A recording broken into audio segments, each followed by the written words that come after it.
Welcome,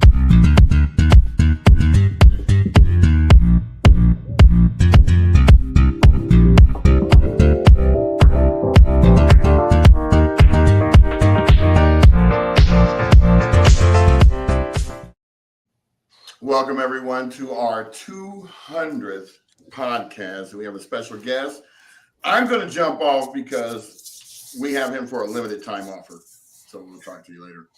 I'm Jamal Smith, another co-host. Welcome to episode 200. And I'm going to turn it over to our acclaimed Toni to have a special conversation with a special guest. See you in a little bit. Thanks, Brian and Jamal. Good morning, everyone. Today is Taco Tuesday. No, it's Team Rubicon Tuesday. And I'm super excited because this is also our 200th episode. Super excited about that since the fires. And I have the new CEO of Team Rubicon, Jim Brooks, on with us today. So thank you, Jim, for being with us. Awesome to be here. I didn't know it was the 200th episode, so that's kind of special. Congratulations. Thank you so much. We've been doing this since I think January 16th, but right after the fires almost. And I don't know if you know how we get started, so I will say that, but Brian and Jamal are now in the background. Brian, as you know, I lost two houses. My family, my sister and my parents lost their homes, and Brian was in a home that was burned down as well. He lost the home he resided in. Jamal, Brian, and I all went to John Muir, graduated from John Muir, and, our alum. And so Brian, a week after the fire, or a couple days after the fire, went to Brookside because he heard there were some giveaways. He didn't have anything, like just clothes on his back, and they were giving jackets and things away and water. And so he went down there and went live, and I think had 11,000 views on that live over time or something. Around that. He'll pop in if I'm saying anything wrong, but about that. And then Jamal said, man, you got to keep going live like this, right? And giving information. Well, I was sharing information because I wanted to vet information and not just see what somebody posted, but I would always check and I would get flyers. And so I put it, Brian was sharing everything I was sharing. And then they talked and he said, we got to get her on, right? And so a week later. The truth is, I got tired of sharing your stuff and felt that you would be more apt to share it directly, and this would be the platform for you. So okay, that's fine. So either way, I came on, and the day I came on was a Tuesday, and it became the Toni Talk Show because everybody in Altadena knows me as Toni more than Antoinette, right? And so that's how we started. And now this is our 200th episode. And so very special for us because we're on 5 days a week at 10 a.m. On Tuesdays and Thursdays, I do the Toni Talk Show. We continue to evolve. It was only Tuesdays. Now it's Tuesdays and Thursdays. We were doing either Way Back or Wacky Wednesdays. We're kind of evolving into Wellness Wednesdays, which will be like tomorrow, so that we can help people in all the flyers that talk about all the wellness events that are happening in the community for them. We can really put an emphasis on those things, right? And so that's how we got started. Super excited that you're here. And I love the continuity because the one thing that I've seen over this past year is just people who show up every day and having that continuity, sharing the information, making sure it gets out there and people have access to it. There's nothing more valuable. So super important. Committing to that because it takes a lot of energy and time. It does. And this, as you know, because we're all Altadena people, Pasadena, Altadena people, it's really a labor of love for us, which I do want to segue into you because I think it's gone full circle for you being the CEO of Team Rubicon and me meeting you in August because you were serving when I was serving on those days that it was like 100 or something and it was hot. But we were back in Altadena doing cleanup of lots, cutting trees and putting them in the wood chipper and putting up the gate, that orange fencing so that people can't squat. But I found out that day, everyone, Jim is one of us. Jim grew up in Dena as well. And you went to, was it St. Felicitas? I went to St. Felicitas for grade school, St. Francis for 2 years, and then I finished high school at Arcadia. Oh, how funny. I went to Alverno for 2 years and then finished at John Muir. At that time, I think we're the same age-ish. Right in that area. And matter of fact, you were at St. Francis when my brother was there. Yeah, And so pretty funny about that and how everything comes full circle, because I didn't know you growing up, but we were both serving. And just like our loss, you moved from our area to Orange County October last year, so 3 months before the fire. However, your mother lost her house on Mendocino and Lake, right in that area. She did indeed. I received a text from my mom saying, "We're being evacuated." I said, "You're being evacuated?" And I immediately scrambled, tried to find a place for her to stay that night. Found her a place, and she never went home because the next morning her home was on fire. And I would have never expected it. You're miles from what I thought was the fire zone. Right. Just to see what happened was, not unbelievable, just put you in a complete disbelief. Yeah, because how many times have, even grown up in the area, have we had fires in those mountains? And I think that's what made this one so devastating. Nobody ever thought we'd evacuate and not come home. Right. And we're used to seeing the fires go the opposite way. So the fact that it came into the city, that's shocking. Yeah, down over the hill in the town and the city. You're right, because it even got... My mom didn't even take her medication. She's in her mid-80s, and she left the home with her dog and clothes on her back and went to a hotel thinking for a night. Yeah. So that is the challenge. Yeah. So I wanted to talk to you a little bit about just being now, the role that you're in. I know that the day that we spoke, I found out you were a Navy SEAL, and I was like, whoa, right? Because everybody on earth practically knows Navy SEALs is one of the highest regarded roles in the military in all branches, and especially if you go through SEAL training, right? And make it. And so how did that role, right, being in the Navy and a Navy SEAL, prepare you for now what you're doing with Team Rubicon as the new CEO with, first of all, let's talk about Team Rubicon. For anyone that doesn't know what it is, I do talk a little bit about it, but tell us more about Team Rubicon itself. Yeah. So Team Rubicon's a veteran-led organization that serves disasters and crises before they occur, as they're occurring, in a responsive way, and stays there for the long-term recovery. So our whole goal is to mobilize a very large volunteer base, what we call gray shirts. You're one of them, Toni. 200,000 across the U.S. right now, to be there really when people are at when they need us the most. Disaster strikes, making sure that we're there to help them through and help begin that recovery process. Yeah. And it's such a pleasure to serve with Team Rubicon. Like, I'll say this without getting too emotional, but when the fires happened, I had gone through some training, but I had never yet served, right? So I was like, I got to go in and make sure all my stuff is ready to be deployed. I hadn't been deployed, but I was like, I got to make sure. I know I've had my training. I know my insurance is in, all this, but I got to make sure I'm deployable. So I went in, and then I started getting texts saying, hey, can you serve in Malibu? Can you serve in Palisades? And I kept saying no, right? And I've told this story on here a bunch. And even some people asked me, like, why won't you go? I said, because I know they're going to get called to Altadena. I just know they're going to get called to my town. And so I don't want to be on a deployment there and then miss this one. Like, I want to serve my community. And so the day I got it, I don't even know if it was on the show or after the show or something, but I see my phone say, can you serve Altadena? And I was just like, I got it. And I was so excited because I knew I'd be able to come and serve my community. So the very first one was, I think it was late January, early February, but it was when the rain started, a couple of weeks after the fire. Yeah. And it was like, oh my gosh, we needed rain weeks ago, not now. So we got to get these sandbags together, and I have to go. And so I couldn't go during the week because of work and actually go in the canyon and fill the sandbags. So my first day was going over to Victory Park and being there to kind of lead the team as far as, let's put 25 per car or whatever. And I actually wound up being the strike team lead that day. And so I had to make sure, paperwork was right. I was driving the van and all this. And the PIO for the county was not there, even though Public Works was there.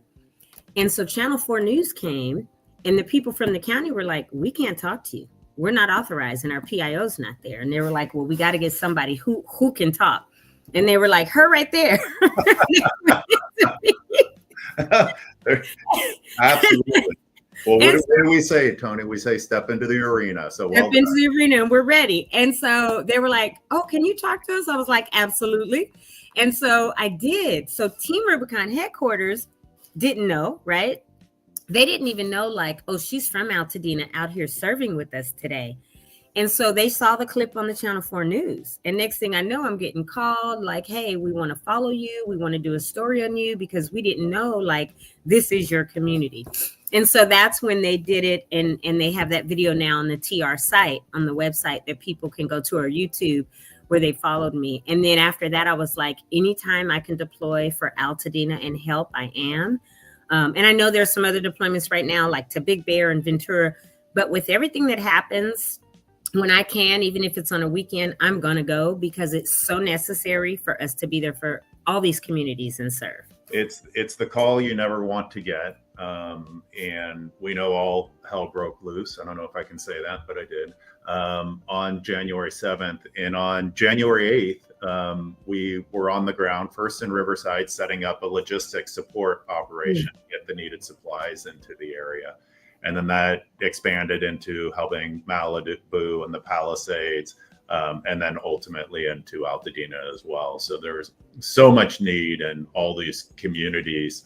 And whether it was filling sandbags or moving equipment, or frankly, providing medical support, which we did as well through a partner organization, provided our trained EMTs and doctors into another organization.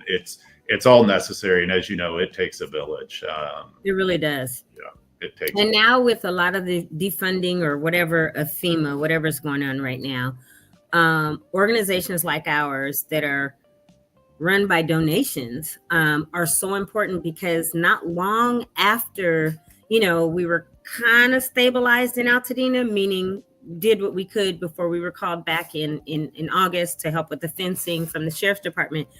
Team Rubicon responded. I mean, it's all over, right? Because I get texts all the time. Can you go deploy here? Can you go deploy there? All over the country, sometimes out of the country. But everybody knows about Camp Mystic down in Texas when that flood came through and the 27, young people lost their lives, or however many, I think it was 27 down at that camp. And I guess the way it is, we get the call after, I think, emergency services for that area assesses everything, and maybe the Red Cross goes in. But so we're not the immediate first responders. They have to go in and then they call, right? Is that how it works? Yeah. So we want to stand back, allow the first responders to do what they do exceptionally well, not impede that life safety phase, and be there to support on the backside of that. So whether that's logistics or volunteer management or organizing, what I would say is that disaster space, until they say, okay, it's time for you, Team Rubicon, to go in and start what you're doing, which is starting that recovery process itself, getting people back in their home. So that was Kerr County, Texas, was actually my first deployment. It was my second day on the job. I'd say it's the best way to start a role like this, and the work way. Day one, I stepped into the office and got my computer. Day two, I was on a plane down to Texas to witness firsthand the power that Team Rubicon has in deploying a FOB there locally. We actually had a couple FOBs. A FOB is a forward operating base in our parlance. We very much model after a lot of the military terms, as you know, and we had a 30-person FOBs run in Kerr County, and another site where there was also a lot of damage about 50 miles away, Tom Green County, for a while. And as you know, doing the hard work, helping people muck out homes, helping clear debris from the roadways so the emergency services and those doing the search side of the equation could get in and hopefully locate survivors. And ultimately, clear debris, trees, etc., and get people really in those first days of their recovery process. And I'll tell you what was really impactful for me was sitting back. This is my first day on a deployment with Team Rubicon, and the disaster is chaos. The amount of destruction, seeing a toilet be 30 feet up in a tree because that's how high the water level is. The flood water gives you the recognition of how severe and how traumatic this event was. Yeah. We're sitting working at one of our locations, and the owner came walking through, and he was lost. He's emotionally distressed. He's fatigued. You could see on his face confused, and just seeing us, a strike team, on the location doing the work that we were doing, gave him a sense of there is a road to recovery. There is a path out of here. There is hope that I can actually begin that rebuilding process and recovery process, whatever it looks like. For everyone, it's going to be different. There's not a same outcome. Everyone's situation is different. But if the work that we do is just that, mucking out homes or clearing debris or working heavy equipment, whatever, our product is really hope, leaving that behind so people can see that there is a road ahead, and there's a big community that's going to come out and help them get back on their feet. Yeah. And that was the owner of the Camp Mystic? That was, that wasn't Mystic. We were at another location. Oh, it's the other location. Okay. Half mile away. Okay. When it comes to hope, like you said, what I noticed on the last deployment, the day you and I were together in Altadena, putting the fences and all that, there were neighbors, even on that one lot. Yeah. I remember you all were leaving, we were coming, but they were cutting down this tree. And I said, wait, guys, don't cut that yet. Let's make sure that the homeowner wants it cut, because it's not dead, right? And it was an oak. And so many oaks got cut, and huge, beautiful oaks, and they shouldn't. So I was like, wait, the top was off, but it was sprouting already, right? And so they literally called her. She came to the site and she said, I do want that one cut, leave this, different things. And she said, oh, thank you so much for calling to make sure. And then she had like a back surgery. So she was walking slow and on a walker. So I asked her, was she okay? And things like that. And we wound up hugging. And so we do give that hope. Yeah. And sometimes people need a hug, especially disasters where everything is gone. And then it wound up that she knew my first cousin. And she was like, oh, he told me his cousin has a podcast and is out here with Team Rubicon. And I was like, oh, that's me. And so we wound up talking, and she was like, oh, he said you've brought builders on, and can I call you and get information? And I said, absolutely. Right. So we exchanged numbers. But the fact that we're out there in these communities right after and providing not only the hope, but the help as the ongoing recovery happens, they see people. Sometimes you know them, sometimes you don't. But just the fact that we're there and able sometimes to give that extra hug or that smile, I've seen a major impact, right, from TR being in these communities. It's just, being willing to listen, understanding, not necessarily, it's not, most of our volunteers aren't necessarily from the community. They fly in from all over the country, but they understand the challenges of disaster zones. So they know to listen or give that hug or where to help. And while respecting the needs and the differences and the privacy of every individual, because every individual has different needs, and some want to solve the situation in a different way. Yeah, that's true. So you were initiated feet first on day 2. I heard you say that. So I know I asked this, but we'll circle back. How did being a Navy SEAL and what you did when you were a Navy SEAL help you in this role, right, to become the CEO and get thrown into the fire, so to speak, or the flood or whatever, on day 2, the day after, you started and going down there to Texas? Well, that's a loaded question. So I, It prepares you for anything almost, but I will say that probably the biggest gifts that come out of my time in the Navy was learning how to solve complex problems. The world isn't black and white. We operate in this gray world, and when you're in a disaster space, it is all gray.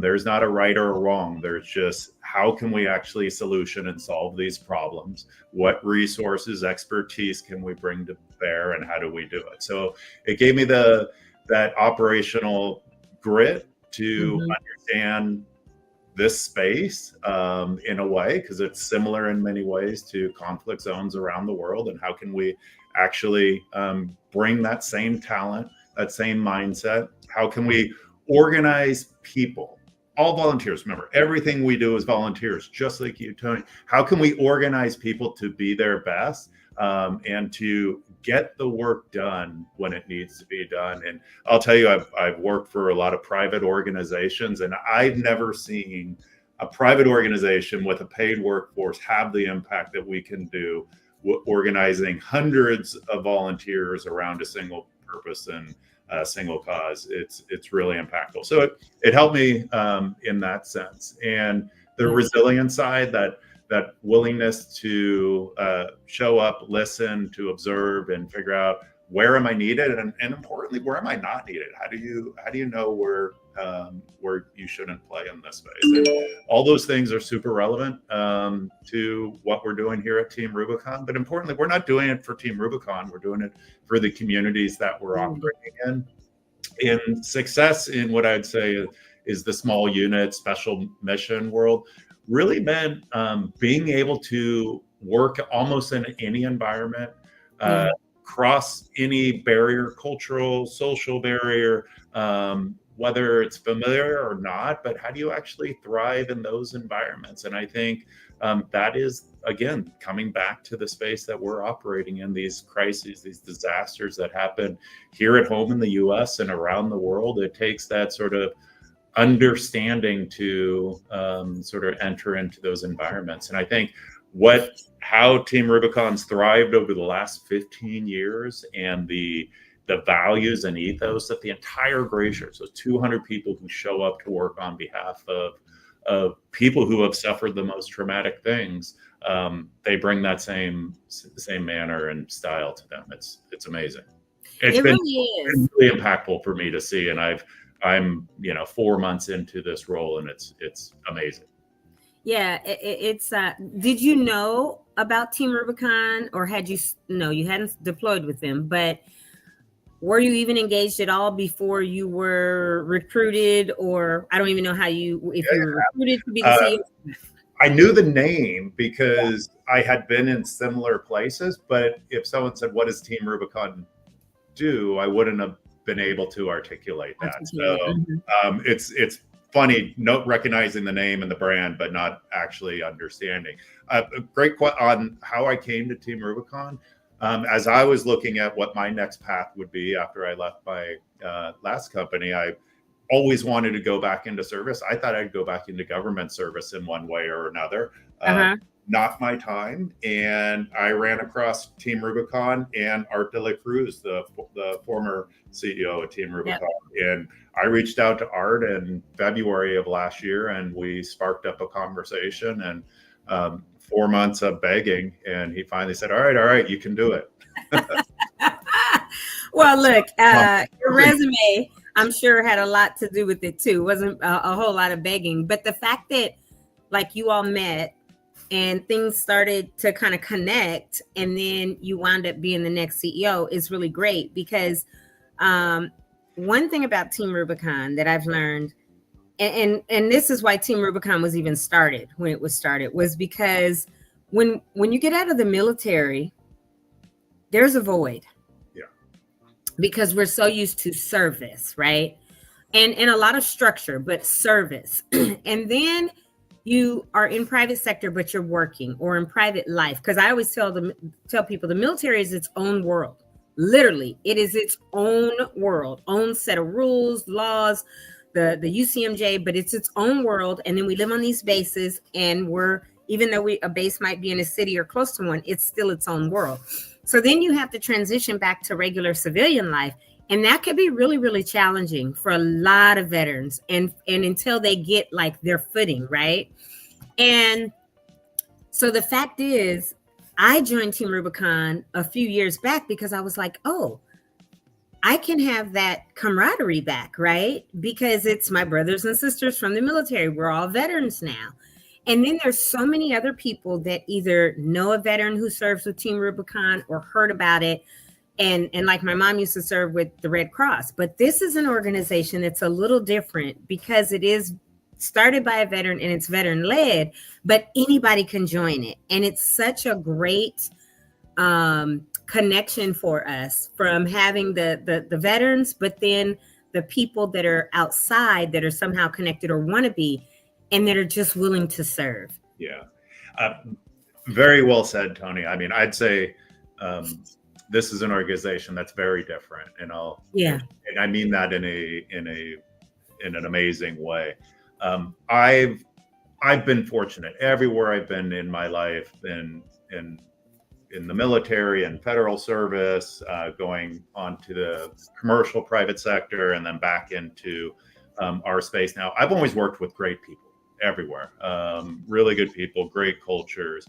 But what's really inspiring is day one of Team Rubicon, it was like going back in time to that camaraderie, that experience. And everywhere I've been, I've had the vision, the clarity of vision. I knew where my company was going or what I was doing and kind of why we were going in that direction. But you get to a place like Team Rubicon, and that word purpose has a whole different meaning. Yeah.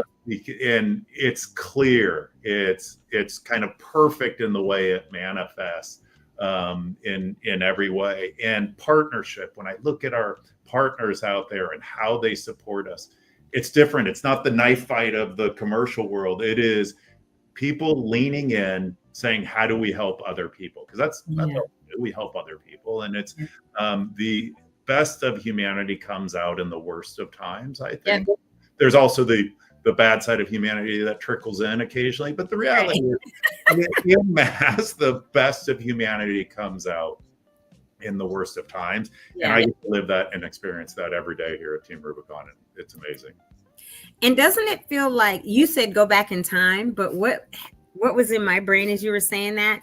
It feels like home. It feels like home. Like we're home.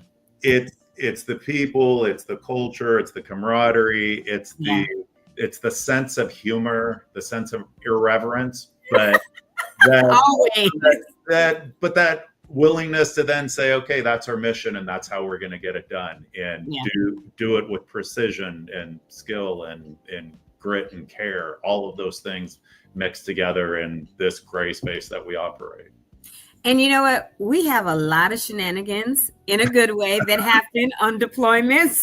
We laugh, we cry, we whatever, but then we're super serious about the mission, right? And the purpose. And we go and we do it. And then now I've only done here, so I have not yet, but I will be going and doing billeting. But they have, you guys, these tents that they set up that remind me of, like, if you look at an old Army movie or something, these outdoor big tents. They do have air if it's in a hot space or whatever. And they're on cots and they live in billeting while we're out. But they've got like nightly, they'll put food on the grill or have a taco truck or, whatever, and sit around almost like a campfire, but sit around in chairs and laugh and have a good time. But that sense of home or camaraderie or that togetherness is absolutely there.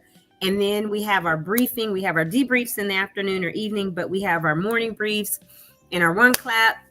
And they will say GSD, get stuff done, right? Because we got to go out there. And that's a big military thing, get done, right? And then we talk about having our six, which means you have your buddies back or whatever, no matter what. And so we can be super serious, but at the same time have the levity and the fun and the laughs. And it is like a humongous family, whether it's 20 or 200.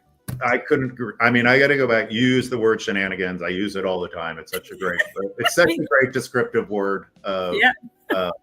But I think it's important, and it's important because what is the role of humor in community and in these environments? It's an outlet. It's a way to reduce stress. It's a way to break down barriers between people and spark conversation. I think that whole side of the culture, when you're coming off the hard work side, where you're feet down and working the tools and doing the mission, when you come back, you need to unwind. You need to decompress. You need to process what you've seen or who you've helped or what they experience. And humor is such a great way to do that. So I found it amazing in what we call blue skies, the good days, and in the gray skies, that sense of humor is really important.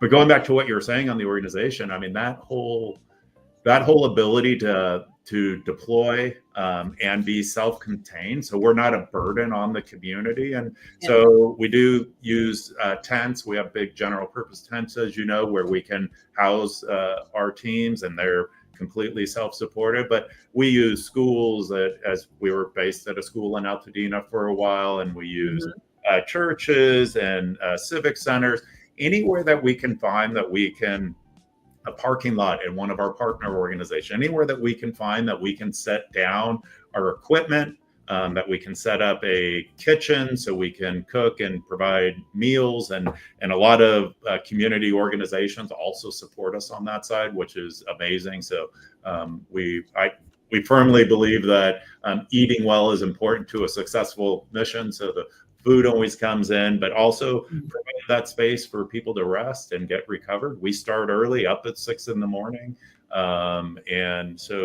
making that space. And in the evening, that cultural heritage of, as you said, sitting around the real or virtual campfire. That all started in 2010 when Team Rubicon started, when Jake Wood, our founder, went down to Haiti.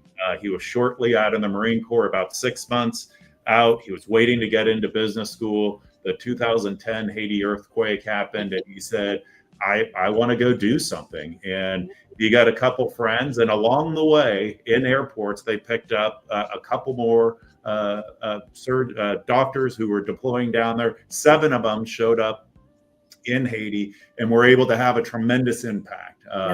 Mostly medical support across the time there. But the disaster, the death toll, everything it was catastrophic, to say the least. And came back out of there. He never made it to business school. And he said, you know what, this is what I want to do. And for the next 10 years, he put the foundation under Team Rubicon, what we do and how we do it, and brought the team together. And it's amazing. It's a very impressive build from such a, you look at the chance of building an organization like this from 7 people who decide to deploy to Haiti and to where we are today. And it's quite an amazing accomplishment. It just shows you the need in the world and in communities, and the willingness of amazing partners and individuals to step up and enable us, because we can't do it without everyone.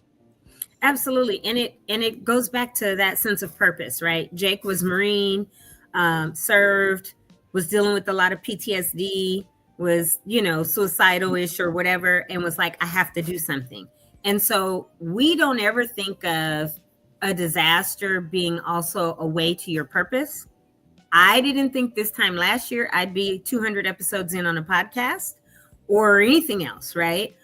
But I feel like doing this every day, I am living in my purpose for this season of my life. Yep. And that's what Jake did when he went and picked those people up, and they went. And even the story about how we became known as gray shirts, and we literally wear gray shirts that have Team Rubicon, because they were like, well, what colors will we get? These people have this on, these people. And they were like, they went to a store and they were like, oh, let's get those gray shirts. And literally that's how we became known as gray shirts.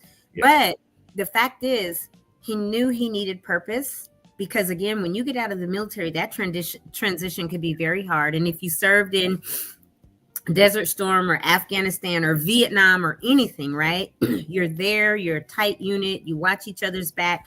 And when you transition out, You have to have that togetherness, that military, that camaraderie that's there, the brotherhood, sisterhood thing, and you have to have a sense of purpose. So Team Rubicon was birthed out of that for Jake stepping into that purpose period for that season of his life and going to Haiti. And yes, for it to be so impactful. And then now, 15 years later, for us to be where we are, you to be our new CEO, but for us to be serving. And I have such a desire, because it brought me so much joy when I was out there doing it, that I saw something last week from Big Bear and I was like, oh, I can't, because I have to look at what my weekends or whatever are. But I'm looking like, okay, when's the next one that I'm going to be able to say, yes, I'm deploying and go there, because there's just nothing like it. So if anybody, and maybe Jamal, now I'll have you bring up the website, but if anybody is looking to be able to serve and have a purpose in this season of their life, you can absolutely join us with Team Rubicon. You would go to Team Rubicon US. Is it US or USA? US. USA. USA.org. And you can look at all of it, who we are, how to get involved, ways to give. But if you go, Jamal, to the drop down on how to get involved, you could volunteer, obviously build your skill set or become a partner. But to volunteer with us, you would click there and it will walk you through all the steps. So if you want to step into becoming a gray shirt, you go in and you create your volunteer profile. And, there's some trainings that you have to take first to become deployable. You have to upload like your insurance and different things. But if you go to Team RubiconUSA.org, by the time you leave this site, you'll be like, oh gosh, I so want to be part of this great work. We would love to have you volunteer with us. It is so extremely rewarding to know that you've gone and you've helped your fellow man. And, with the sense of what's happening in the world today, a lot of hatred, a lot of racism, a lot of all kinds of stuff. Like Jim said, the best in people comes out in the worst of situations. When we step into these disaster zones, we're not getting all that hate and the stuff that's going on in the normal world. We're kind of insulated because they see us as there to help, and they're so incredibly grateful. So yeah, I like that you highlighted that, Jamal. Anybody can wear a gray shirt. If you want to serve people, you have a place in Team Rubicon. And so it is veteran led and founded, but you do not have to be a veteran. And if someone is watching and is or knows a veteran that maybe is dealing with some things and don't feel like they have a sense of purpose, please send them our way to Team Rubicon, because we need them. We want them. They need us. And if you have a special skill set, like a veteran, a firefighter, a first responder, a nurse, a police, or whatever, please join Team Rubicon. If you are a medic and you have time off to do it, if you're retired and you want to be able to serve still and give back, please, I love that one. Gray shirts are mothers, because we are. We're builders, everything, if you have some extra time. Toni, thank you for that. I couldn't have said it better yourself, but it takes a village. Everyone is welcome. There is no cost for the service we provide to any community whatsoever. There is no cost to be a gray shirt. We will give you the training. We will take care of deploying you. We will give you the opportunities both locally if you have a short time, or if you want to fly somewhere and there's a big disaster for a longer period of time. But it takes everyone.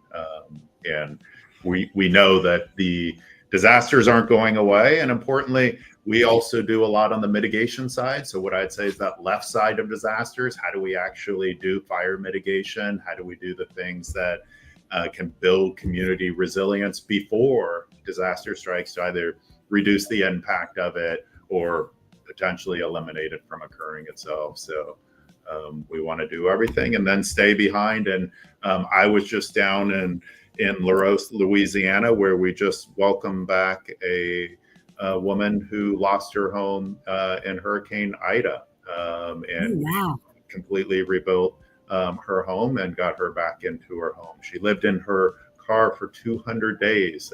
As you said, people want to be close. She had family and others she could have stayed with, but wanted to be close to her home because that's her roots and what she knows. Yeah. So the need is big, and it's both before disasters, during disasters, and continues well after the media and everyone's forgotten. There's still a need for us to serve. And let me tell you, there is such a need, like you said, disasters are not going to stop all over. I just pulled up just Team Rubicon, right? For a second. On September 30th, I got Antoinette serve on a disaster response operation, right? That's one. And it was in Miami, Arizona. That was September 30th.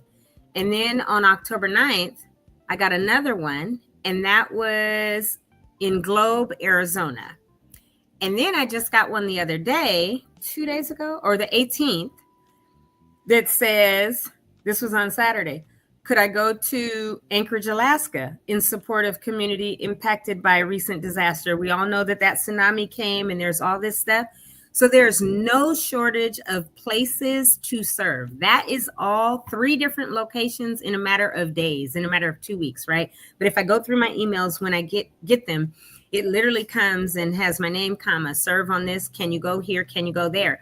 Once you have a profile and you are qualified or deployable, you will get these emails and it will tell you the situation and location.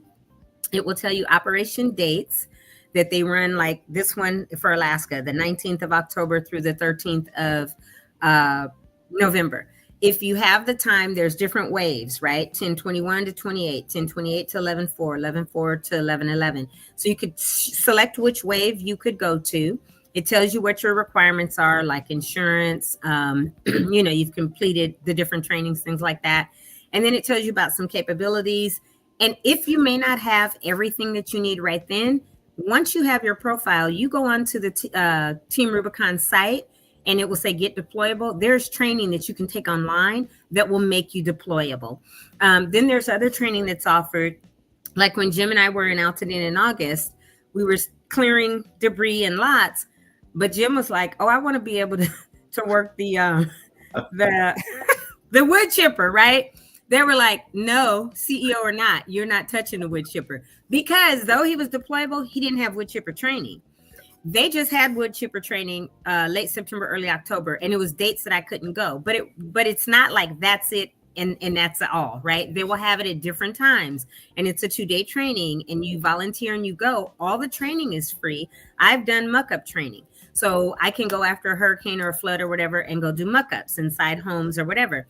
So once you go and you either get in person or your online training done, you can be deployable to wherever that training is needed and you are ready to go. So please think about joining Team Rubicon. Go on teamrubiconusa.org. Look at what it's about. Look at what we're about. Look at how you get involved, how you get deployable, because you're going to be needed at some point in your life, right? For disasters, because we have so many. So we always need additional people. And then, Jamal, would you mind bringing the site back up? Because I do want to talk about this. One of the things that you showed, or that was seen earlier, says we are mothers, but we also have a way not only for volunteering, but how people can support Team Rubicon. And I think it's so very important. If you go up to donate, thank you. Can you click on donate, Jamal? There. So one of the things about donating, and I don't know if you can bring that up any larger, that's kind of small, but if you can enlarge that whole thing, we call it your mother's a donor. And I said recently, oh, we have a campaign called, that's not a campaign. It's literally anybody can be a donor. Your mom could be a donor. It could be $100, $50. You can do it on a monthly basis, and you get your tax receipt. You get it, whatever. But everything that we do, the flights, every time that I've gone out now to Altadena, they will reimburse in mileage. And I'm like, no way. I'm not even putting in for reimbursement from my house to there and back, because that's my community. But yes, anyone can join our ranks. You will be flown out. If you drive, you will get reimbursed for mileage. You get your food covered. And the way that this happens is because of our donors. The day that we were there together, Jim, through our foundation, I called Brian. I think we were standing next to each other. I was like, Brian, donate 5,000 for me right now to TR. And he was like, all right, got it, from our foundation, because it's so vital to me and so important. And I'm so grateful that TR has been there for Altadena. I know that the way we are supported is through donations. So I immediately called Brian. He was in the office and we donated 5,000 that day. But it doesn't matter if you don't have, thank you, 5,000 or not, $50, $10, whatever you can donate will ensure that TR continues to do what we do for all of the communities out there. Thank you, Toni. This is such a hard time for you and for everyone, just on a personal level. So I know you've been through a lot on this, but Yes. Your mother is a donor is such an important statement and value, because it's not just anyone's a donor, but it's also our stewardship of that resource. And we all know spend mom's money very carefully. Yeah. So we make sure that, right now we're running at about 90 cents, a little better than 90 cents of every dollar goes directly to the community to support our deployment side. And we are a 4-star charity, so rated at the highest rating in that top quartile. And it's really important to us that value and that we deliver the outcomes and the impact necessary.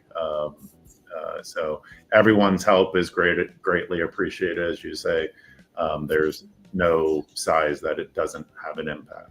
Yeah, true. So is there any, I know we're not quite at time, have about 15 minutes, but as we wind down our time together, what would you want people that are watching to know about that we haven't talked about, and whether it's how they can get involved? We just talked about your mother as a donor, how people can donate, but about the impact or anything else about Team Rubicon that you would want anyone watching to know, because there may not be big numbers right now, but lots of people watch our podcast afterwards because it's in the middle of the morning, right? In the middle of the day. And every month, I think, Brian, how many views are we at monthly? We were at 35 or so thousand. You're on mute. I'm sorry. We're between 50 to 80,000, depending on what we're talking about. I think August we had 88,000, and I think this month is at about 55,000. Yeah, It's geared every 28 days. Yeah. Okay. So I want Jim to tell whoever's out there. And then even what I will also do, Jim, is send this video to Thomas because you guys have it's on YouTube, but if you all want to post it on the TR site or whatever, they can pull it and do any clips or whatever. But I want people to know what do we want them to know, or what do you want them to know so that they can get involved? Seriously. I mean, so I think you covered the volunteer. We say step into the arena. We need people, we need volunteers. They're always needed to serve in community. So the volunteer side is there. I think what's really has been educational for me is a lot of us kind of live our world and we think about the world based on what we see or read. So see on the television, on a news channel or internet, or what we read. But the reality is the majority of disasters strikes in low attention places, and there's no media, there's no story told. And those survivors are left to fend from themselves. And so I think if I were to say one thing that's really important that I'd like everyone to understand is, the impact of the disasters that we hear on the news. So the wildfires that we've had in California, they get a lot of attention. And so there's a lot of resource that tends to show up, and that's from support structures, community, even governmental involvement. It's across the board, and it shows. It's these things that we never hear about that happen every day somewhere. That's really important for Team Rubicon to show up, because no one else shows up for those. And so if I were saying why it's necessary to always be raising and trying to get donations to support our cause, so we can support those people who have no one else behind them. And those low attention disasters are happening frequently. And you raised Alaska. I'm sure most people haven't heard about the impact of the typhoon on Alaska, but 1,000 miles away from Alaska, no roads going to it. There's a series of communities that have been almost completely wiped out, and the people are evacuating from those back to Anchorage. And so we immediately had gray shirts on the ground from our Alaskan Great Volunteer Base itself. And today we're just flying in, I think 28 from continental US to get up there to make sure that we have enough people to continue to sustain and to support the needs as people are evacuating, they're getting into shelters, relocated, while they're trying to, in these communities, restore power, water, basic services and operations for people who are completely isolated. So having an understanding that these disasters hit all across the US all the time, tornadoes, floods, wildfires, hurricanes, whatever that is. And we've got a mission to be there. And that is our commitment, is always to show up when people are in need. Yeah, that's so important, because a lot of people don't even know still about what happened with Alaska, right? And they're saying the same thing. People could be displaced for a good 18 months or more, right? And homes just floated down stream and were gone, like whole communities. And a lot of them are natives. Yeah. And so they don't have necessarily what we have on mainland, right? Which is why now they're going over to to Anchorage, because they were on these little islands and they live very different lives. And, like you said, being isolated, and some just may have an igloo or may fish out of an ice hole or whatever. It's not super modern like Anchorage is. And so for that to happen there, and a lot of people don't know, I'm thankful that TR got the call, because, and I thought about it too. I was like, ooh, should I go up to Alaska? And I'm not saying that I won't. I got a couple things coming up, but we'll be there for a long time. I know that. And so, yes, I may not go in this wave, but I may go in another wave, because we do get calls constantly depending on the wave. So I likely will deploy to Alaska as well, but it will be in mid to late November, I'm sure. But I'm thankful. When I saw that, I was like, oh, good. Team Rubicon got the call to go serve Alaska. And the other thing I'd say is just thank you to you and to the people of Altadena for your strength and for your resilience, and for how you've come together as a community and supported each other. And that's in local organizations and church groups and just neighbors helping neighbors. And it's refreshing to see, and it's something that we need more of every day, everywhere. So I thank you for what you do to lead that and enable that. And I'm just grateful for the community and everything that they've done. You. It's amazing. Yeah, appreciate that. Matter of fact, I'm going to send you an email. I'll send it through Thomas and you'll be CC'd or whatever, maybe Chris, but November 22nd, because I'd like to invite you if you're in town. It's a Saturday. You don't have to come and stay, or Thomas or whomever. You all have done so much for the community, and I am going to, at this luncheon, I'm going to be doing some recognitions, but we are giving a luncheon at Loma Alta Park for those who lost their homes. The gym holds like 530 people. We said we'd go up to 1,000, but we just have to see what's going to happen. It's called the Day of Thanks. It's from 11 to 3. But during the first portion, I will be doing some certificates of gratitude or acknowledgement, and definitely TR will be on there. So I'll send an invitation to you all, whoever can come if you can. That would be great, because I think a lot of people still don't know what TR has done in the community. And I would love for you all to be there and at least be acknowledged and recognized, and so that people can know. So I will send that out to you all. And and hopefully somebody can come. But it would be great if you or others, whoever you send, if anyone's in town on that Saturday. You don't have to stay the whole time. I wouldn't ask that of anybody. I told Catherine Barger that Saturday. She was like, Toni, send the stuff back to my people. I am there, even if it's for a few minutes just to support. And I was like, okay. What a great woman. Yeah. Yeah. Yeah, she's doing what she can for us and really trying to support. So I know people get in these situations and they get really upset, like they're not doing enough, but there's processes to everything. And so we have to wait through the process. We have to wait on votes, things like that when they're town council or city or county councils or boards, supervisor boards. But I'm thankful that Catherine is doing, as much as she has so far, and that she's there to support. And so I said, well, maybe you come and want to speak. She said, Toni, I don't have to say anything, but I will be there because I want to support whatever is happening with you all in Altadena. So, so we'll see, but I will definitely send that out. We are 5 minutes before the end of the show with you. Thank you again so much, Jim. And you know what? Let's pop Chris in, Jamal and Brian. Maybe all of you can get on for the last 5 minutes, all 5 of us. Chris, can you come on camera?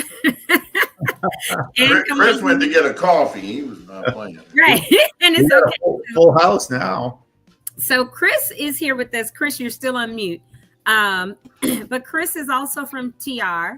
Chris, tell us a little bit about you, what you do for TR. And he came on because anytime I invite an executive or somebody on, like when I had Senator Sasha Perez on a few weeks ago, there's always someone in the background to help in case they need something, in case there's a PR thing or whatever. So Chris, thank you for being on and being in the green room all this time. But I want to learn a little bit about you because I just met you this morning before the show too. So tell me how you've been connected, how long you've been with TR, and what you do specifically for TR. Absolutely. You hit it on the head. I'm here for support. I'm a public relations associate for Team Rubicon, filling in for Thomas today because he is actually up in Alaska right now. Oh, of course. So I have been with Team Rubicon for a couple years. Started off in our operations side over here in Indiana, Kentucky, and Tennessee, and just recently moved over to the world of public relations. And always here to support wherever I can.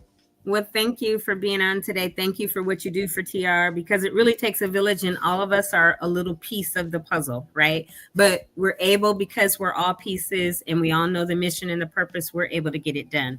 So I appreciate you being on and in the background to make sure I didn't ask Jim something that he couldn't answer and you would have had to pop in or whatever else. But no, it really does take all of us to make sure that it's done and done correctly and that accurate information is being disseminated. So thank you for being here with us as well.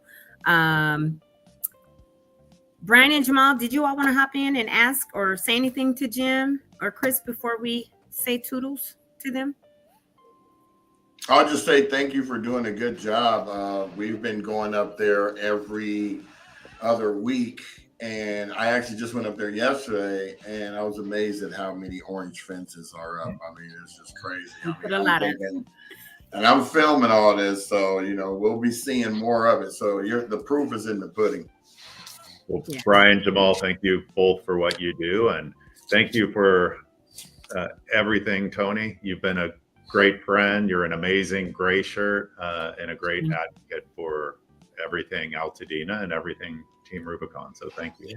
Yeah, definitely. Thank you. Thank you guys for coming on. Yeah, no, I just learned a whole lot about Team Rubicon. I mean, Toni has talked a lot about it, but the meat and potatoes, I really thought you had to be a veteran to participate. I didn't understand that anybody could. Definitely going to share more information about it, and I thank you for all that you guys do. It's very, very interesting, and we appreciate it for sure. And maybe I'll get Jamal and Brian to become gray shirts, Jim. There we go. By the legend of Gray Shirt, I have the power. Man, you went back for that one. Right. But you never know what you're going to expect from me. I'm telling you. Adam Brian, no. We will let you all go, Jim and Chris. Appreciate you both for coming. This was a great conversation, Jim. And I will send that out to you and Thomas, like I said. And then I look forward, obviously, to continuing to be a gray shirt and deploying and seeing what we could do together, especially with Altadena Talks. I hope to see you soon, Tony. Thank you. Okay. Thank you both. Bye-bye. Have a Thank great you, day. Jim. Thank you, Bye. Chris. Take care. So everyone, as you know, this part of the show, we stay on, they drop off, they log out, and we continue with like announcements and things like that. But I'm super thankful that when we were in August on the show or up there doing fences, that I told Jim when we met, and I found out about him being a Dina person too, and his mom's house right there on Mendocino being lost. I was like, I got to get you on the show. And so he said, okay. And we had another date and it changed to today, but I'm super happy that he was able to, because you can imagine if literally the day after he started as our CEO, he deployed to Texas because of the flood, and he's been on the go. Like after I think it was a Saturday or a Friday, he went and changed after we came back and everybody was cleaning up. And Thomas was like, okay, you ready? He was on his way to the airport to fly to Vegas because his daughter, who's up there in school or whatever, he was driving her back. And so like, I'm going to go serve, and then I got to go do my dad duty, and then I'm coming back and hopping on another plane.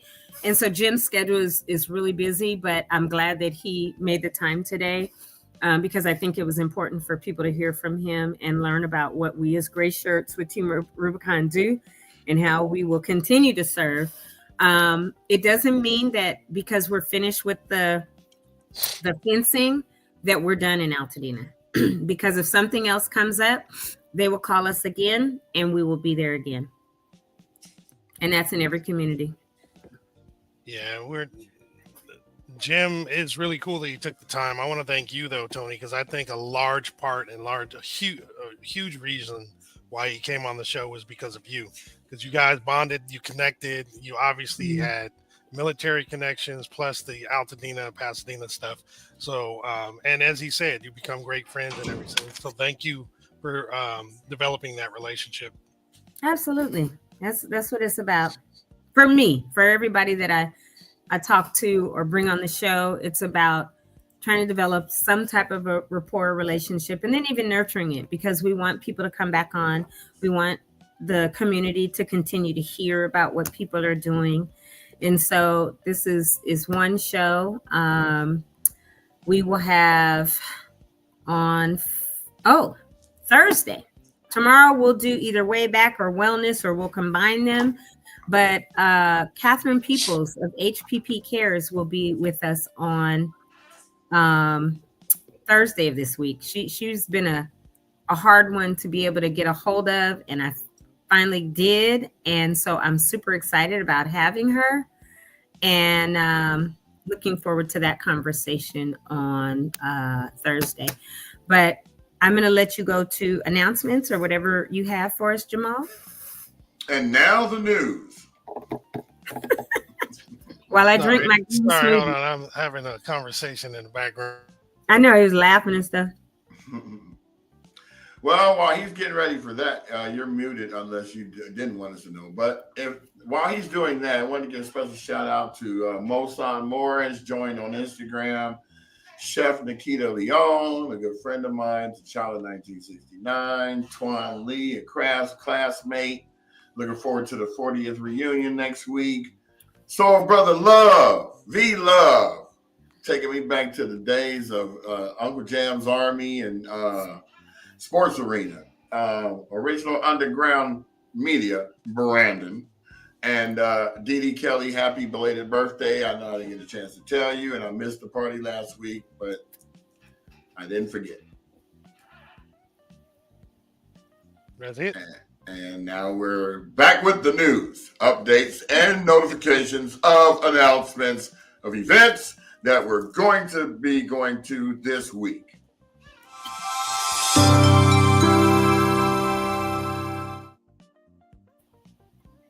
Why is it blue? On my end, it's blue. Okay, that was weird. So, all right, I'll skip the. Well, No, it went. we know the Altadena Town Center, Altadena Community Center is up and running at 730 East Altadena Drive. in Altadena Monday through Friday from 9 to 4:30 p.m. FEMA stopped being there in person last Friday, but you can still access them going to their sites. So if you have any questions, want to know who's there, you can scan the QR code. We have the County One Stop Permit Center, 464 West Woodbury Road, Suite 210. Walk-in hours Monday through Friday, 8 a.m. to 4:30. You can set up rebuilding consultation appointments Mondays, Wednesdays, Fridays from 8:30 to 12:30, or Saturdays, 8 to noon. You can also set up Southern California Edison planner appointments Mondays and Wednesdays, 8 to noon. To set those appointments, you definitely go to recovery.lacounty.gov/rebuilding/1-stop-permit-centers. Then we have the county is waiving refund permit. They're waiving or refunding permit fees for homeowners who are rebuilding after the fires. If you've already paid your fees, you can have them refunded. If you've yet to pay your fees, you can have them waived. To qualify, though, you must demonstrate that you both owned and lived in your property prior to the 7th of January of this year. In addition, there's only certain projects which are eligible, such as a replacement single-family home destroyed by the Eaton or Palisades fire, which does include accessory structures like garages, ADUs, and pools. Also, standalone ADUs for temporary occupancy during rebuilding. What's not eligible, however, are commercial properties, rentals, multifamily or temporary housing projects, or any properties that were not damaged by the fires.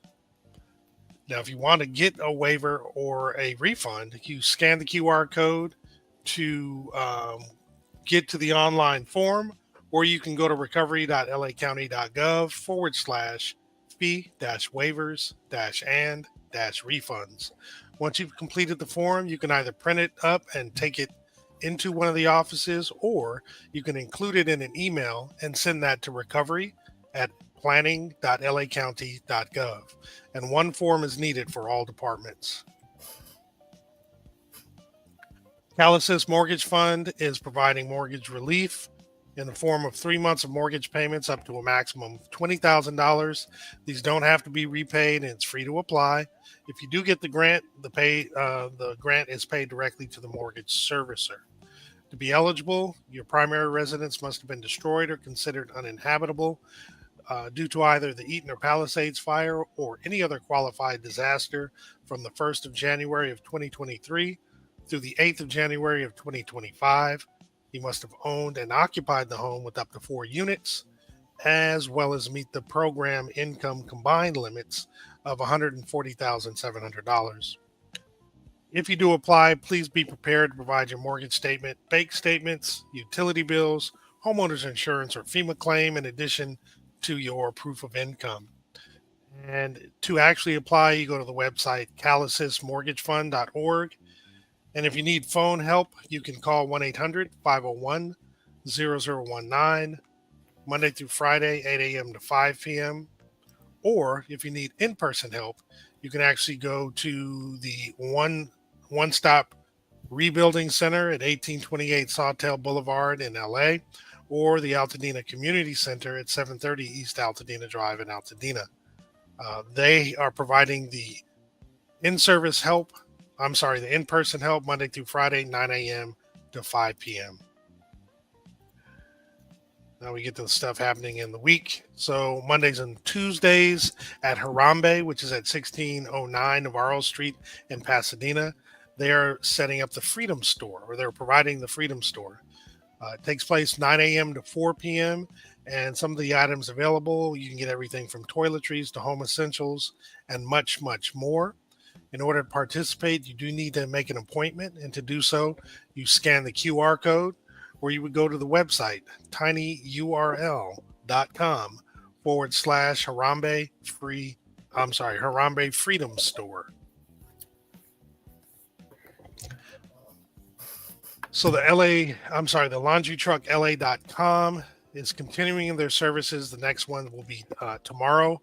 There'll be 2 locations, one at Altadena Adventist Church at 2609 North Lincoln Avenue in Altadena, And then at First AME, 1700 North Raymond Avenue in Pasadena, the drop-off times are 9 a.m. to 11 a.m. If you wait a couple hours, you come back, your clothes will be washed, dried, and folded. And again, this is a amazing service if you need it. So the LA County Department of Mental Health has the Eat and Fire free support classes that are available. The topic is dealing with disaster, how to cope and thrive. It's happening now through November 29th, except for Veterans Day and Thanksgiving Day. It's taking place at Loma Alta Park, which is 3330 North Lincoln Avenue in Altadena. And it's taking place on Tuesdays from 5 p.m. to 6:30 p.m. and then Thursdays and Saturdays from 12 p.m. to 1:30. If you'd like additional information, you can call Dr. Michelle Majors at 626-430-2930. And the Eden Health Village is also having free medical and mental health clinics every Mondays and Wednesdays from 12 to 5 p.m. You can actually walk in or you can come in live and schedule your appointment. The location is 1280 East Washington Boulevard in Pasadena. And if you'd like, you can call them to set up an appointment or to ask questions at 951-595-7032. And home of King and Queen's event schedule tomorrow will be their Come Get Some free grocery pop-up market. It'll be 12 p.m. to 2 p.m. and that is at 730 East Altadena Drive in Altadena. They will have a healing and recovery event on the 27th of this month. Bingo and burgers, family and fun resources from 3 p.m. to 5 p.m. at 2560 North Fair Oaks in Altadena. If you want more information, reach out to homekings13@gmail.com. And Centering Sounds has their free concert series. The last in this series will actually take place on Wednesday. It's an event, an evening of opera and dance. There'll be soprano Anastasia Maliaris, guitarist Tasso Comanusco, and Lineage Dance Company, and the Lineage Performing Arts Center. If you'd like additional information, you can actually scan the QR code and also to RSVP or call 626-765-6037. It does take place beginning at 5:30 and will last till 7 o'clock. And Acona is having a meeting also on Wednesday. It's to discuss the Southern California undergrounding, where you can learn about plans to underground power lines in Altadena neighborhoods affected by the Eden Fire. You get to hear updates, ask questions, and get answers. It is an online meeting. You can that begins at 6 p.m. To actually attend, you can scan the QR code or you can go to the website below, tinyurl.com/3, lowercase p as in Paul, V as in Victor, F as in Frank, B as in boy, Z as in zebra, N as in Nancy, U as in umbrella. A is in apple, J is for Jack. Music Changing Lives presents Healing Dina. It's at the Metropolitan Baptist Church, 2283 Fair Oaks Avenue in Altadena. It's going to take place at 10:30 a.m. until supplies last. It'll be at Saturday, October 25th. This is their monthly distribution that's held every fourth Saturday, providing hygiene products, clothes, shoes, resources, and so much more to the community affected by the Eden fires. And also at Metropolitan Baptist Church on Saturday is their Family and Friends Harvest Fest. There's going to be fun jumpers, food, vendors, games, and more. That's going to take place from 3 p.m. to 7 p.m. And again, Metropolitan Baptist Church is located at 2283 North Fair Oaks Avenue in Altadena. Metropolitan Baptist Church. Yeah. There's also another fall festival happening at Victory Park, located at 2575 Paloma Street. Also on Saturday, October 25th, is coming up Saturday from 3 p.m. to 6 p.m. There'll be costume contests, carnival games, live entertainment, free food, and more. And as I had indicated yesterday, there's quite a few things happening on Saturday. Helping Hands and Changing Lives, 35th Annual Make a Difference Day, also Saturday, from 8 a.m. to 12 p.m. Registration and check-in is at 7 a.m. to 8 a.m. You're going to meet at the library, which is 321 South Myrtle Avenue. Join them to help the neighbors with home improvements, landscaping, city beautification, food sorting, and more. Lunch and snacks are provided. Volunteers also get an event t-shirt, and you can scan the QR code to get more information. You're going to meet at Library Park, not at the library. What did I say? Oh, at You the said library. at the library. My apologies. And I was like, where's the library at on Myrtle? I didn't know. We're in the park right in front of the library. Yeah, right. Yeah, so that was my bad. I knew where it was and was thinking. So this is put on by the Volunteer Center of San Gabriel Valley. Not specific to Altadena, but it's still a nice event happening locally. Then Hope Now Community Resource Center and Sisters coming together in the community are providing a senior health fair also on Saturday, the 25th from 10 a.m. to 2 p.m. located at 1800 North Lake Avenue in Pasadena. Join for a day dedicated to health, wellness, and community and enjoy a complimentary taco. If you want more information, you can reach out to 626-817-3910. There are so many things happening this weekend. Oh, on Saturday? I'm not quite sure if I'm going to be able to make the majority of them. I'm going to try to do 3. Yep. And then on Sunday is another fall family festival from 3:30 p.m. to 6 p.m. It's going to be safe and fun for the whole family. It's going to be at 131 South St. John Avenue in Pasadena at the Harvest Rock Church. It's going to be free tacos for the first 250 people, free raffle tickets for iPads, gift cards, and bicycles, games, and much, much more. I wonder why they have popcorn up there instead of tacos. Yeah, I don't know. And then last, but of course not least, the Altadena Talks Foundation providing or presenting a Day of Thanks Community Luncheon, which will take place on Saturday, November 22nd from 11 a.m. to 3 p.m. at the Loma Alta Park Gymnasium, located at 3330 North Lincoln Avenue in Altadena. It's for Altadena residents with proof of residency prior to January 7th, 2025. You can register for each household. This event is free for the registered Altadena residents. So again, your house must have been destroyed or considered uninhabitable, and we do need to provide proof. You can actually scan the QR code that is here on the screen, or you can actually go to altadenatalks.org/ATF meal sign up to actually register. So again, we're encouraging you all to register as soon as possible. We're slowly ticking up in terms of the number that we have registered. Our max is 1,000. We'd love to get to that point, but before we do that, we need to have you guys register, and you guys be the first ones to do it and pass it on to some of your friends and family who perhaps have not registered yet. So everybody's back. Great job again, Toni, man. That was a real cool conversation with Jim. It's very inspiring. He full of energy. Seems like he has a lot of fun. Obviously, you've shared how much fun that you've had, even though it is hard work, right? But yeah, we work. It was very inspiring, I felt, as well. All the things that are done. And the fact that they kind of take care of everything. It's like, hey, you want to help? Okay, we're going to get you there. We're going to train you. Everything. We're going to do all the logistics for you. And, you just go in and put in the work. All you got to do is show up. Yeah. All you have to do is show up. They do everything. And I love it. So I will continue. And I might go to Alaska next month. Right on. She gonna be up there. I'm standing here in the cold. Freezing my behind, huh? It's not yet. Alaska gets cold, and it's dark for 6 months and light for 6 months. It's just it was a joke. At least for me, it was a joke. Yeah, because y'all know under 70 degrees, I'd be freezing. That's why he said that.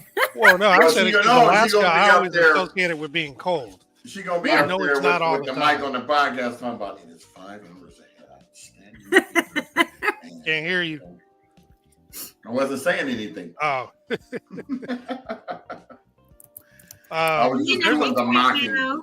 I also want to encourage folks to go to our group page on Facebook. There's a lot of stuff that I don't like verbally talk about that's going on locally because there's just so much happening, right?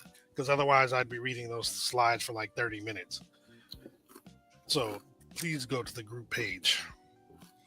I like when you read I the may slides not, for 30 because you minutes know so I what? can be over here going like this.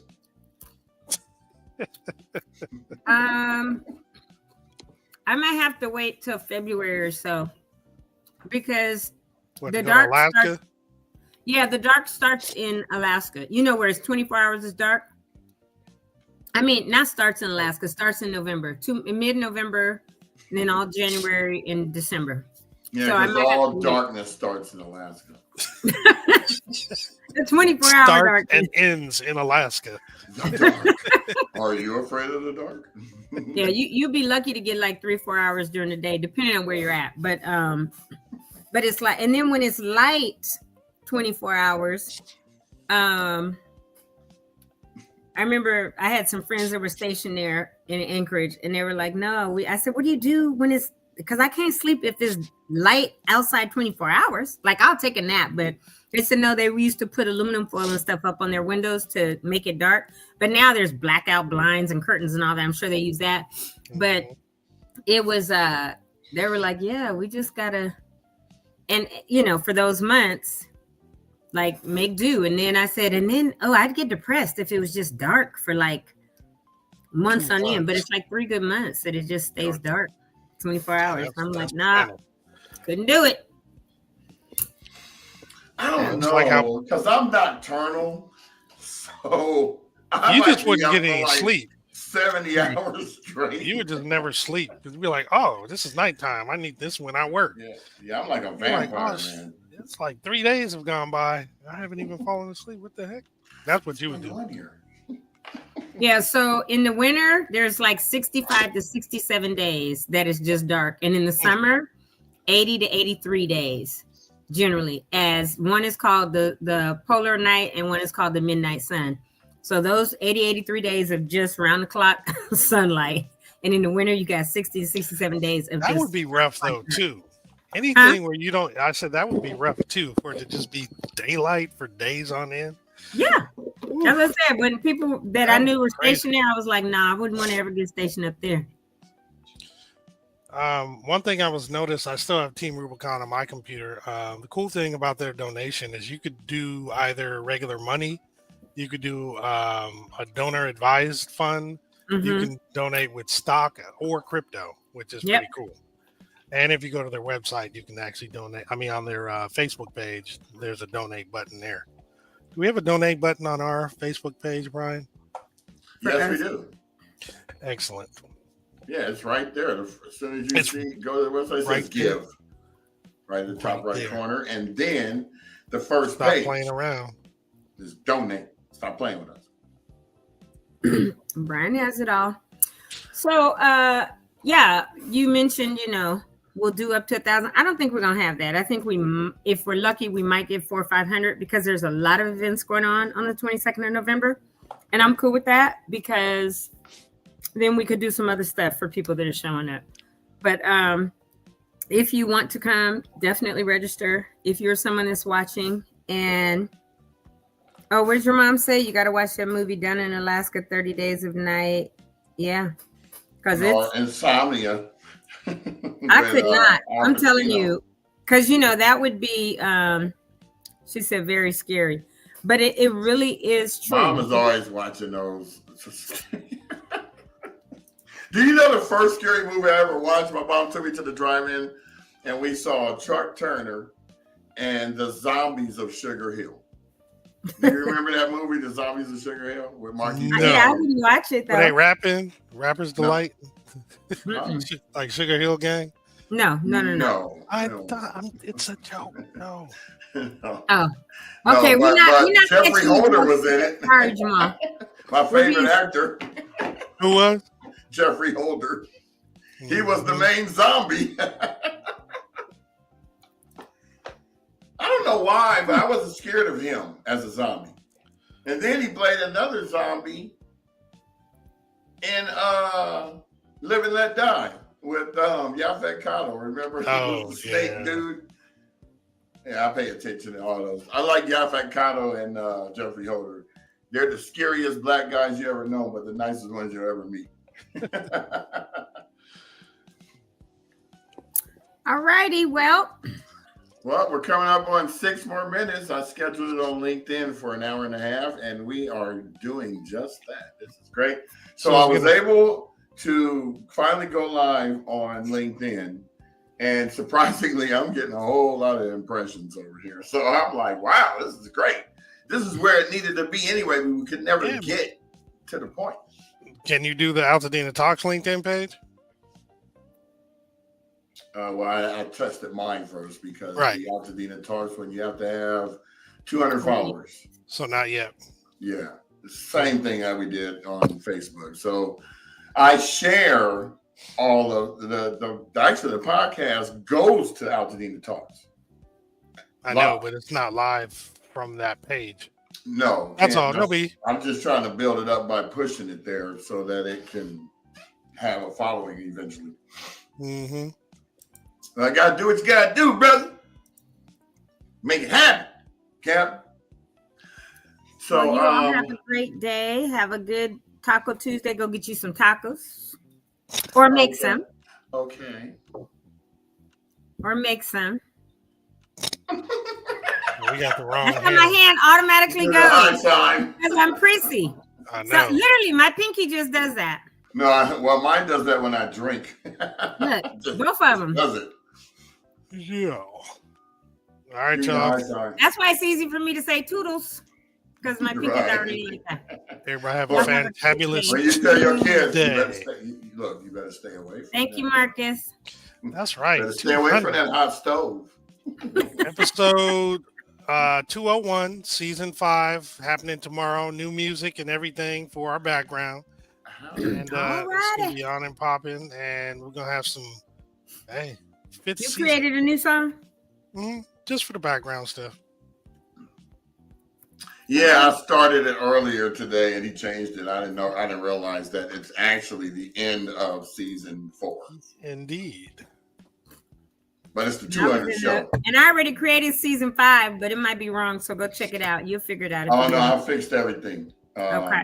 I got us. Look, I got us all the way up to.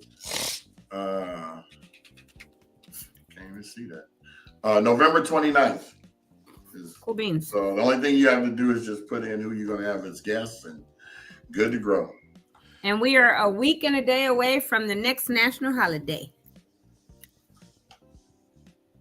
Which is Halloween. No, absolutely not. That's a week and 3 days. You talking That's about Veterans Day? Turkey Tussle Day. No, Veterans Day? no. Don't play. You know what I'm talking about. The 29th No, it is. is the next national holiday. My 60th I thought birthday. Veterans Day on It's the 29th 11th. of October. Yes. Oh, your national holiday. The next national holiday. The Turkey I will be Tussle. 60 There we next go. Wednesday. No, her My birthday. Next I know. week. We are What we gonna do for your birthday? We I don't know gonna, what- we gonna, Look, we're gonna have to go live together or something. yeah, I think we should go to a restaurant and just invite everybody down. Have at Come it. on down. You We're just over here at Put the video on and Because I just go think I live took and off just the- eat and talk mess. That's what we'll Just do. turn the camera on and go. I think so. I think that'd be a change of pace. We'll have a picnic in the parking lot. I'm messing with you. Anyway, have a wonderful Tuesday, y'all. Thank you, everyone. Peace. Safe. See y'all mañana. Toodles.